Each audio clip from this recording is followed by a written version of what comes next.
let's talk about something different. Let's talk with Mike Barrett from Barrett Insurance Agencies with this week's edition, Good Policies. Mike, how you feeling, buddy?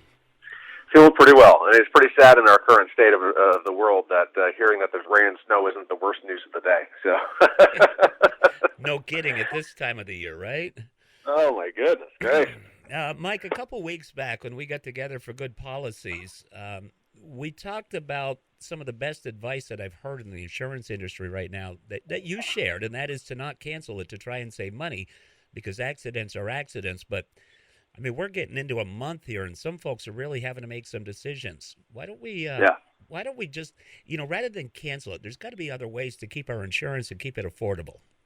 There is, and it's and believe it or not, we've been actually doing this for a number of folks. There are many reasons to do this because number one, a loss does not take a vacation or take a pause due to the pandemic or a virus. So loss is still the same probability when it comes to property as it is in any other time of our lives. Now, we have talked over the past couple of weeks where the auto insurance companies are starting to give you those refunds or rebates that can either be in the form of money coming back to you or credits being applied to renewals on your auto insurance because, yes, in the world of auto, the level of loss being absorbed by the insurance companies is less because of less driving. But when it comes to keeping your insurance, how can you make some changes that would not be otherwise available? Here's the thing.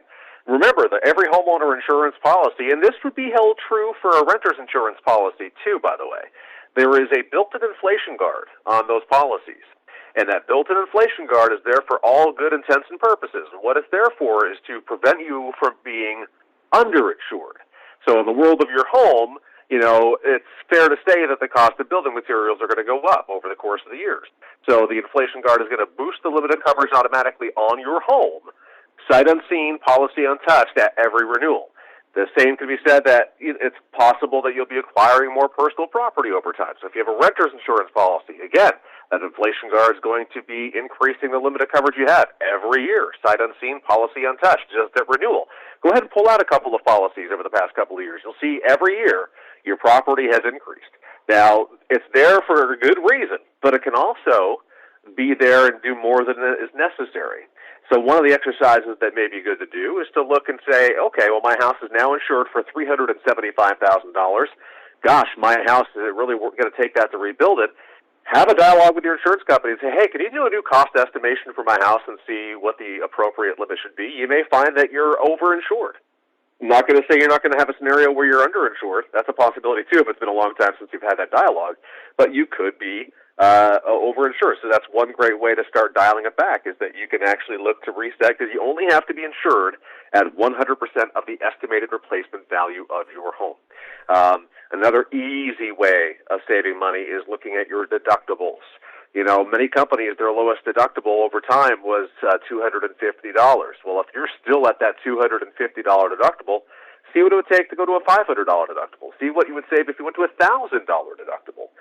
That is probably the easiest way because one of the worst things you could do is really shortchange yourself in the grand scheme of loss by either overly reducing your coverage on the home beyond what you should, because again, you should be at the 100% replacement value. But if you change your deductible, that's going to be a great mechanism for some cost savings. If you go from a $250 deductible to a $500 deductible, you could save a couple $100 instantly. So there's some great methods there. Look at your vehicles. Do you carry really low deductibles on those? That's another great thing to do. Do you have a vehicle that's of a model year that maybe is not worth carrying collision on?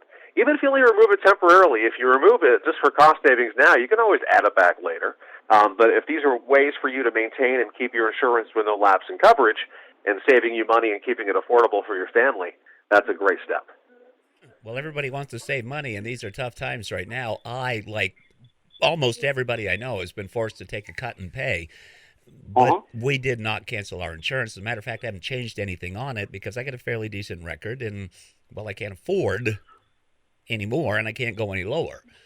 I think the fact early on when you started talking about coverage, I think it was important that you mentioned renters out there because I don't think renters or many renters understand the possibilities for insurance coverage as a renter.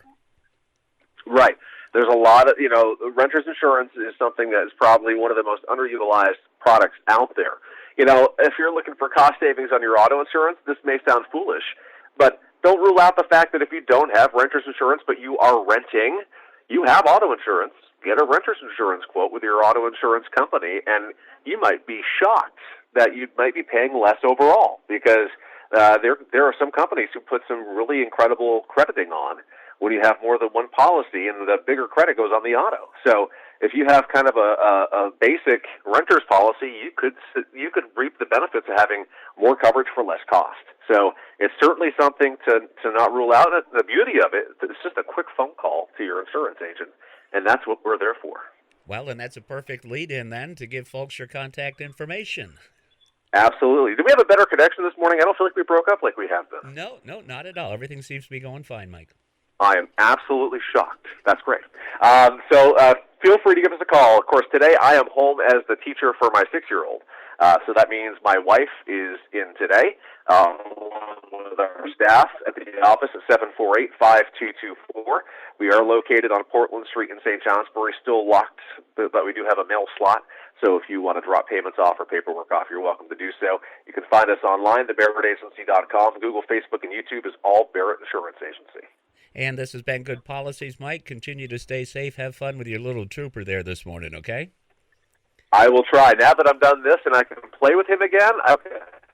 You know what? I'm going to have to call you Mr. Barrett since you're a teacher now.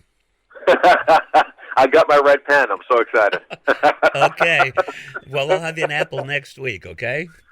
Sounds good. All right, Mike. Thanks an awful lot. We'll see you next Tuesday. All right. You stay well. All right. Good Policies with Barrett Insurance on Magic in the Morning, 8:35 on your Tuesday morning. Music coming your way from Camila Cabello. Right now it's Katy Perry.